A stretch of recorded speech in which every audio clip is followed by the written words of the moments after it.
Ya, kreatif itu dicampur adukan antara Islam dengan ajaran Sunda Purba dan kebatinan. Jangan Sunda Wiwita. Jadi Sunda Wiwita mah kadienakeun dan namanya ayat tahun 1825.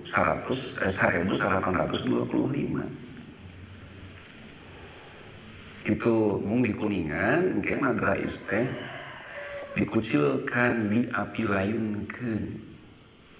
Bukan dirangkul, didekati supaya kembali kepada Islam. Dijauhan. Tungtungna dicapluk ke Kristen, makanya banyak orang Madrais mah ke Kristen lupa nanti. Udah kurang dijauhan gitu.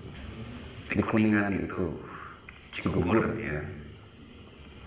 Nah tetapi jadi kembali ke yang tadi, aing urang teh karuhun desa Nabi Adam. Karuhun urang mah. Yang kedua, aing agama karuhun urang.